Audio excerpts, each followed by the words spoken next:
Wendy Chamberlain. Lovely, thank you very much, Chair. I'm a Greenokian by birth, and I did work at Babcock for a short time when I was supporting the local college in Rosyth. So this is definitely an area of interest for me. If I can come to you first, Mr Waddle, you were talking about the feast-famine cliches, and I suppose one of my concerns is just the fact that although the situation has really improved in Scotland, it's obviously built around military shipbuilding, and I suppose it's fair to say that other shipbuilding in Scotland hasn't got the best of reputations at the moment in relation to what's going on at Ferguson's.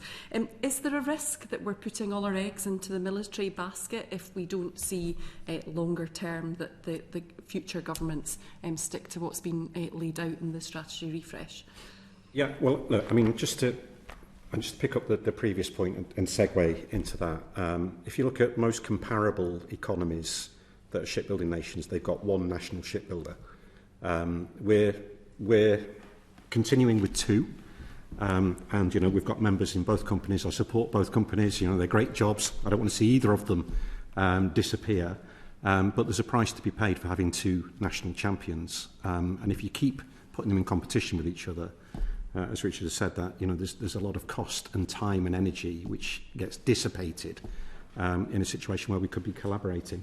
In terms of the military shipbuilding, I mean, my view of this is that the ideal scenario, if you've got certainty of a pipeline of work stretching out for the next decade or so, and you invest in skills, in facilities, in technology and techniques, then it puts you in a brilliant position to compete in the commercial shipbuilding sector, in infrastructure projects and other things that need advanced engineering techniques and large-scale installations, cranes and all the other things that come with a shipyard.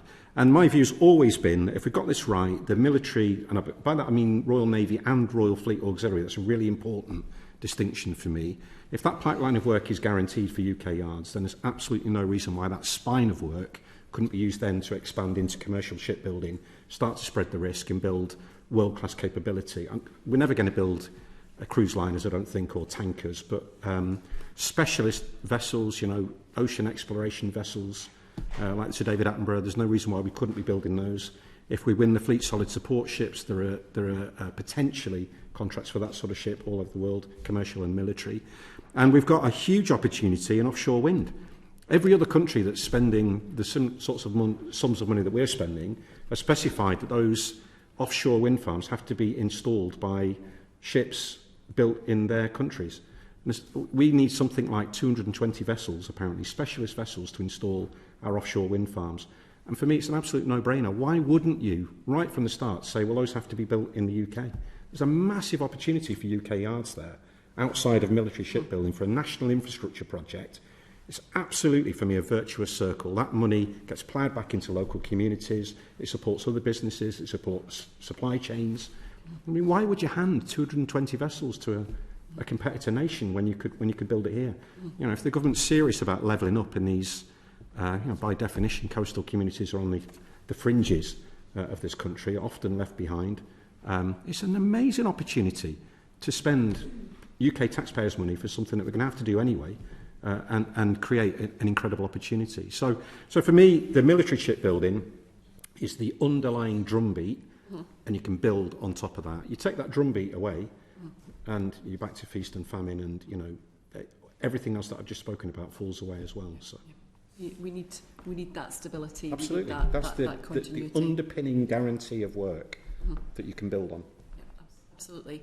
On that, Mr Craven, if there's anything else you want to add on that, please do so. But one of the things that we have heard in previous evidence sessions is about SMEs and about the fact that although SMEs in Scotland, from a percentage perspective, are better than other parts of the UK, it is below the percentage population there is in Scotland. How can the strategy refresh help with building that SME pipeline, which I think is important too? Yeah, very important. I mean, let me just comment momentarily on the previous point, but look, I think having certainty of the pipeline and the detail around that, as we've discussed, is really, really important. Whether it needs to be for 30 years or whether it can be for a shorter period to be debated. I mean, the importance of being competitive in world markets means that the elements of competition, innovation in these competitions domestically here in the UK should not be underestimated. What is clear from the Aircraft Carriers Alliance is that collaboration as a procurement methodology has worked exceptionally well in that. But there probably needs to be a degree of balance in terms of making sure that the designs that we have, the vessels that we produce, are exportable onto a world stage, because we are never going to be able to build enough naval vessels here in the UK to absolutely support the types of growth that industry needs. Mm-hmm. So we do need to export, and in order to do so we need to remain competitive. Mm-hmm. So there is a degree of balance around the guaranteeing of the work versus the requirement to still allow inward investments, competition, innovation into the discussion. In terms of the SMEs, I mean, look, by its nature, shipbuilding is not something for the smaller players. It requires enormous capital investment and resources and strategic horizons that are beyond most. Having said that, I mean, world in Scotland, there are over 1,000 SMEs involved already, and there are strong relationships with the prime suppliers. The engagement between them is growing. We have seen some recent moves, both in terms of the MOD's SME action plan, but also from an industry point of view. We in ADS recently have set up an SME prime engagement group that is to talk about some of the frustrations that both sides have in terms of working with it.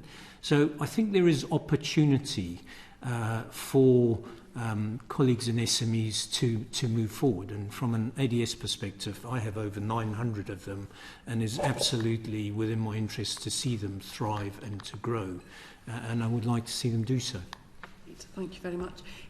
Mr Powell, the strategy refresh outlines funding for a comprehensive cross-sector analysis of the maritime enterprise in Scotland, and that's going to bring in a number of the factors that have been discussed. What do you expect such an analysis will ultimately find and recommend?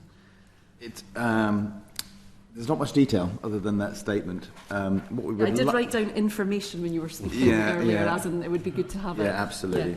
I think there's a lot of that analysis, there's a lot of the comments that have come up already. And if I could I'd like to come back to that point. Yes, I'd like to go a little bit of a journey, just to you. pick up on some of the earlier questions, because building on the risk of the military basket question to start off with, the 70% of the value of any ship is actually in the supply chain. So people get seduced by the attractiveness of seeing a ship being built, but it's what goes inside it. And actually, ultimately, that's what delivers the capability. And a lot of that comes from the supply chain. So it's a really important point. When it comes to we talked about surety a little bit beforehand as well, and it's where we are at the moment, I think, is we have some degree of sort of commitment from the government, but I think industry needs to see a little bit more surety. So we're not there yet. So then it comes back to how do you bring all these factors together? And with the SMEs, they're going to be right at the heart of providing all of this value.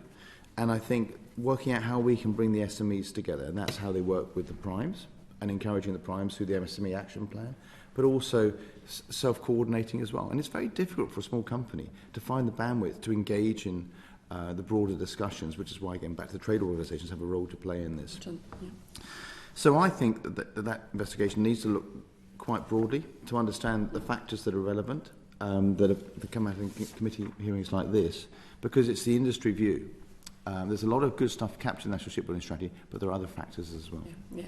And there's, dare to say, other pipelines from a capability perspective as well, and you want to have those right STEM conversations, for example, too. Yeah, absolutely. So it's not a conversation with just the primes. It's a conversation with lots of stakeholders. Absolutely. But it does sound like government investment, clarity on that is what you're all looking for. Yeah. Great.